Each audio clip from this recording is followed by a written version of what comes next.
so you've actually got something good for me this time? Yes, you'll love it. Okay, give it to me. All right, so the Olympics. Yes, I'm with you. So we have these athletes who compete for us, and yeah, we'll fly them to the games and pay them if they win, base earnings on a performance-based stipend, give them a little medal and whatnot. Maybe you'll even get some sponsors. They're set. I mean, okay, I guess that sounds okay. But okay, let me finish. So if we're paying them, we better make some money off of them, right? Well, it sounds like you're only paying the ones who win. Yeah, but like before they even win and we have to give them anything, we could make so much money. The media loves this stuff. Interviews, promos, we'll slap their name on every billboard, TV broadcast. Oh my gosh, don't even get me started on Instagram. That is a whole pot of gold just waiting to be collected.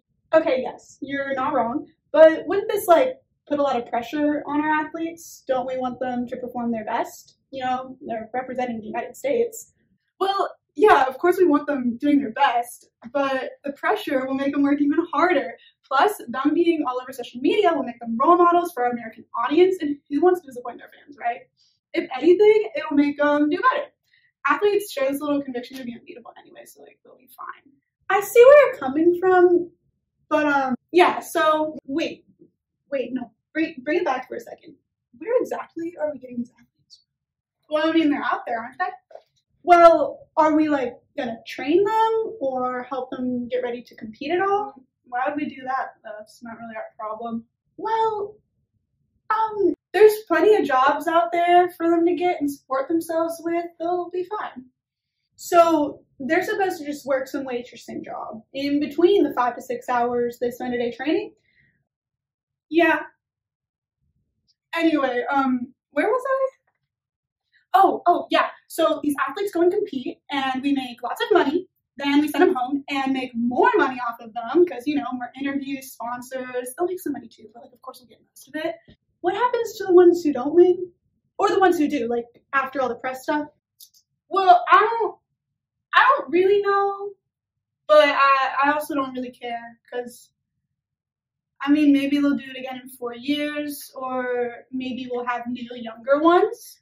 So it's just like a little athlete conveyor belt we're working here. Yeah, I suppose. So what do you think? I've just got a few notes. Give them to me. So first of all, I'm just going to come out and say that this is kind of a mess. Like, this sounds terrible for the athletes. Great for us. Terrible for them. So I guess to start, how do we expect the athletes to train and spend all their time training to compete for us without like any means of doing so? Just a thought, okay, hear me out. But what if we work off of that performance-based stipend thing, still pay those who win a bit more, but everyone who does compete makes something, like a baseline earning? Okay. And maybe when they reach a certain level, because, you know, we're not just going to support every random child with no experience and just a fun little dream. Well, yeah, but let's say they make the national team. Currently on the national team for swimming, an athlete makes about $1,700 a month. Now, obviously, that's not enough to live off of. So across the board, we should maybe start paying athletes once they get to that level to meet, say, the median monthly income of Americans, which is, well, it was about $3,700 a month in 2017.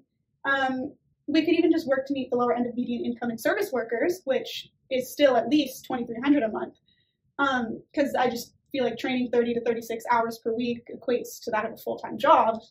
Oh, wow, okay, I see your ideas. Very interesting. Positives, I like your media idea. Thank you very much. Yeah, promote the athletes, make us some money, we like that. However, I feel like you're a bit wrong about all that pressure making the athletes perform better. I just feel like all that pressure might really take a toll on those athletes mentally. So I say we do what the NFL has been doing and maybe work to normalize the levels of stress and make resources to cope with it more accessible. Perhaps hire some mental health professionals that we can direct athletes to when they're seeking help or struggling. Also, this whole use them and lose them thing isn't really sitting too well with me. I mean, when you put it that way. So maybe we take care of the athletes after the games if they plan on retiring, like most companies would do for their employees. We can work through those details together, but shouldn't we maybe have specific mental health professionals on staff to help them through that, and maybe some financial compensation to help them, at least to give them time to figure out what they're going to do with the rest of their lives after the games? Perhaps. Well, I don't know about you, but besides athletes, I don't think many people have to retire in their 20s or 30s and figure out a whole new career path afterwards. That just sounds kind of difficult to me.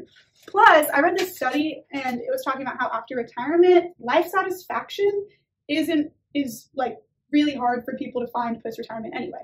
So yeah, that's some pretty depressing stuff there, man. Yes. Yes, it is. But, like, they're Olympians. They can handle anything. Yeah, but, like, they're still people, too.